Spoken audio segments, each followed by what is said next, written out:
Hey everybody, John with Owl, and we have got a killer video today, or should I say killer video series. That's right, it's not just one video today, we're going to be doing a series, and if you haven't noticed by now, I've got an Axle sitting in front of me, and I have a Dan Fresh standing next to me. If you don't know Dan, Dan runs all of Owl's off-road facilities. Those are our install and service centers spaced out around the country so that you can have the coolest parts installed on your Sprinter van.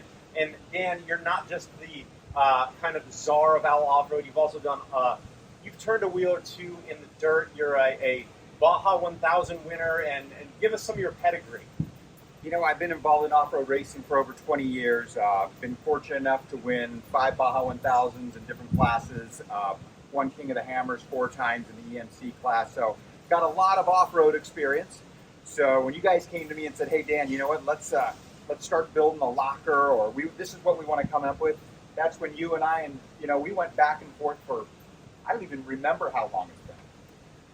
So we knew early on, and some of you that have been with us for a while know that we started off building an air locker, and we can go into more details as to what happened with that. We had a killer air locker, but we had some issues with manufacturability, and we decided, much on Dan's suggestions, that you know what, the right way to do this is not to stick with Mercedes differential and try to shoehorn a locker in there. The right thing to do is talk to some of the best folks in the business, and we went with Curry. They've been around for how long? 30, 40 years? Yeah, I'm sure it's over 30 years. They've been involved in the differential aftermarket business with everything from drag racing, hot rods, primarily these days off-road. And what are we doing? We're doing off-road. So we went to somebody that really knows and has a really good pedigree in the industry. Talk to anybody in the Jeep world, anybody that does rock crawling, anybody that wants the toughest, most badass. In fact, we're calling our axle the Rock Crusher axle upgrade for Sprinter because this thing is so insanely overbuilt. It is the most bulletproof piece of kit on the market, and we're going to walk through basically the different parts and what makes this axle so bulletproof and such an upgrade for your Sprinter, and why you're going to want this if you're going off on the trail. I know I talked about this being a video series because one of the things we do here at Owl is make sure that everything we do is educational, because not everyone knows what an axle upgrade is, what a locker is, why you want it, what's an air locker versus an e-locker. And so in this video series today, we're going to talk about what makes this axle so special, and then we're also going to talk about why would you want a locker in your vehicle? What is a locker? What is a differential? Why do vehicles have differentials, and why do they not come from lockers from the factory? Some cars do, Jeeps, Land Cruisers. Why would you not want a locker on all the time? And then we're also going to talk about when you use a locker, because you don't drive around with a locker on all the time, because it can actually make the vehicle worse. Lockers are for a very specific situation. So again, first video we're going to talk about the Rock Crusher. Second video we're going to talk a little bit about what a differential is and how a locker works. And the third video we're going to talk about when to turn a locker on and when to turn it off. And once you've seen all 3 videos, you will be more equipped and more knowledgeable than about 99% of everyone that goes off-road. And your van with this in it will be more capable than about 99% of the folks out there, even with a Jeep. So we'll get you going here. Dan, let's talk about the outside here, what we can see. Right away, you can see the size of this axle. It's a lot more robust in almost every dimension than what you see in a factory axle. Let's talk about just the sheer size of this thing. So starting off with, like you say, you can obviously see the massive difference as far as size-wise. We felt that these vans, by the time we upfit them with all the things that we want to put on and the customer wants to put on, we felt that they're truly pretty much overloaded at that point. So by going with this, we've gone from a 3-inch to a 3.5-inch axle tube. We went to a much thicker wall. We did basically our own center section. So this is a Dana 60 center section, basically on steroids. So it's no longer your Dana 60 you see in your old pickup truck. This is a massive piece of forged steel. It's extremely heavy, but there's always a downside and an upside. It's a little bit heavier, but strength is at the utmost important. Here's where understanding is really, really important, because people like to apply car knowledge to off-roading that doesn't always apply, right? So I actually come from a sports car racing background. You come from an off-road racing background, and there's differences. If you come from a rock crawling background, with a van, it's got a high center of gravity. Racing, you want no weight. You want everything to be light, especially unsprung weight. That's not necessarily true of a rock crawler or a high center of gravity vehicle. You want to add weight down low. So adding weight to an axle, having heavy axles, it's actually a good thing. And the reason it's a good thing, it keeps the weight down low. Think about it. If you have weight up high, your van tips over. If you have weight down low, it actually keeps the van from tipping over. So if you're going to go off-road and you're going to add weight and mass and strength to your vehicle, you're going to want to add it down low. So when we're adding bigger, thicker axle tubes, chromoly axle shafts, bigger rig and pinion gears, these kinds of things, adding that mass, but you're adding it down low, that's actually a good thing in an off-road vehicle. No question. No doubt about it. Yeah, like you just mentioned, we've got the bigger center section, bigger axle tubes. We've got bigger axle shafts as far as going with more splines so that we can actually grab that center section much better than we would on a stock one, going from a 28 spline to a 35 spline. And then going back to the ring gear, I think that's one of the most important factors of this whole thing. And it's almost 10 inches in this. It's huge. Compared to a little over 9 for factory, we're almost 10 inches. And you can change the gearing. Absolutely. Which is huge when you go to an oversized tire.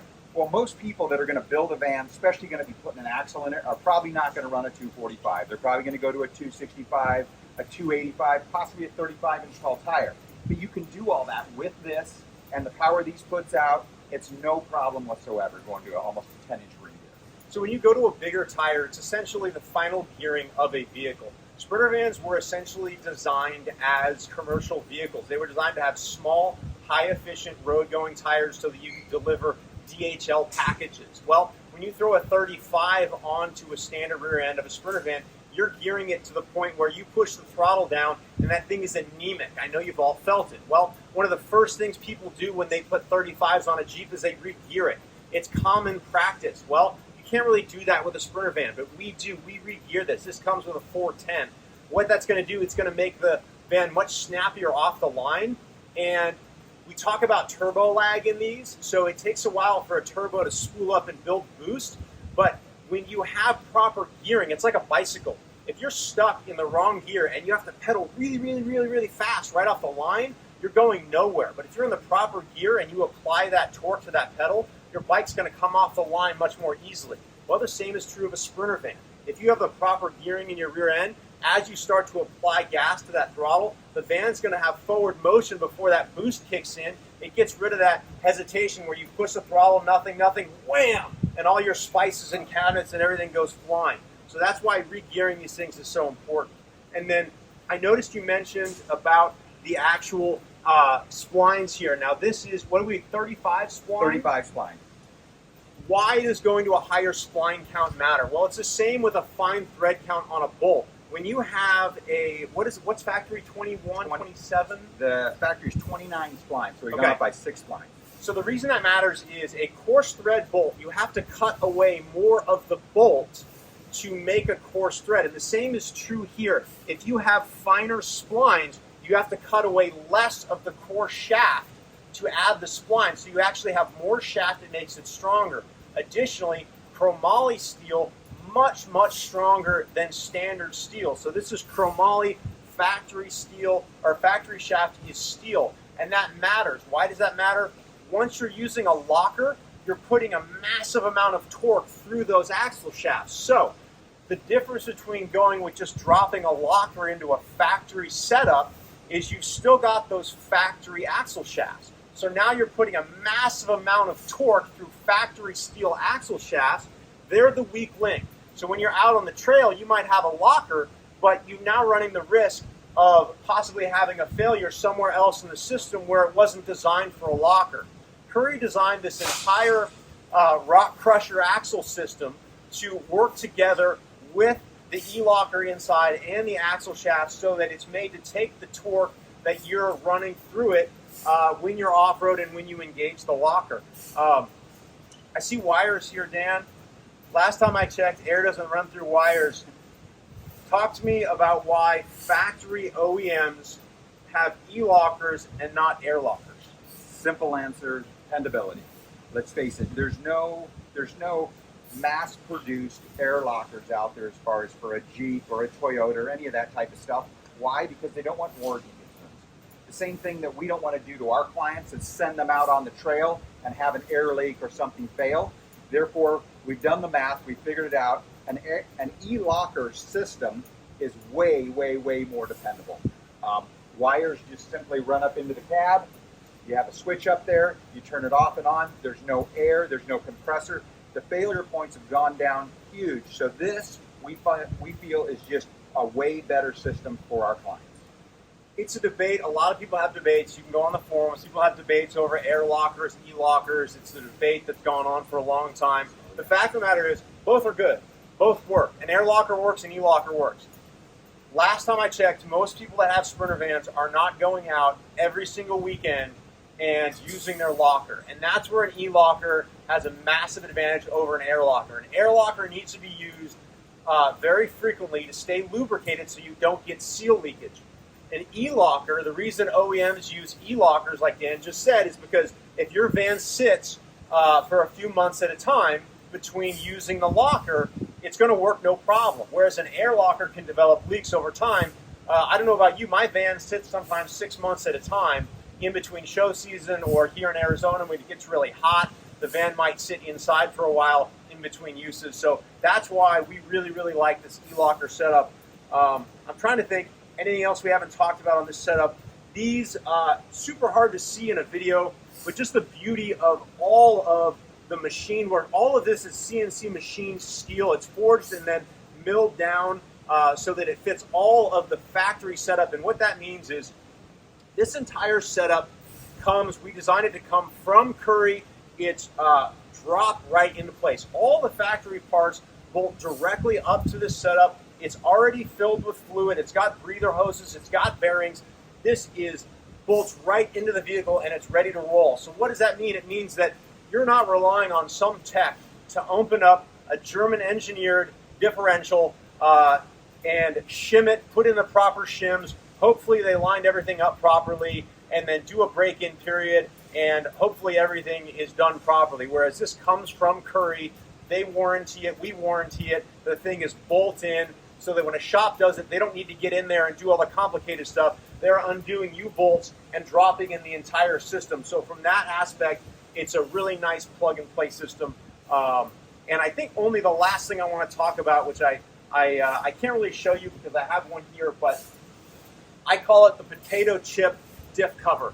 And if you've got a Sprinter and you don't have this axle, you have a potato chip diff cover. And what that means is the diff cover on a Sprinter is a thin piece of sheet metal that, for whatever reason, hangs slightly below the bottom of the differential. And it's one of the reasons that we always recommend people get a differential skid plate, which you don't necessarily need with this because this thing is so rock solid.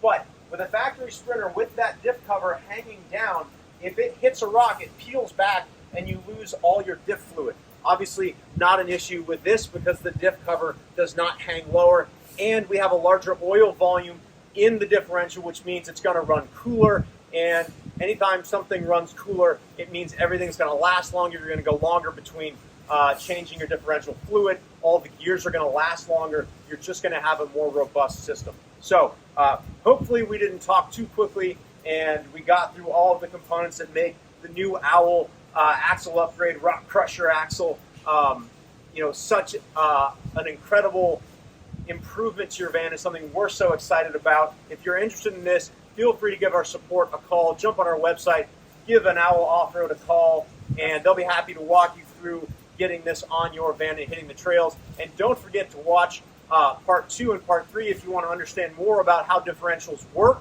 And if you have one of these, or even if you have a locker from someone else and you want to understand when to properly use your locker, watch parts 2 and 3. And we also have a lot of other videos informational about vans and adventure vans. So thanks for stopping by.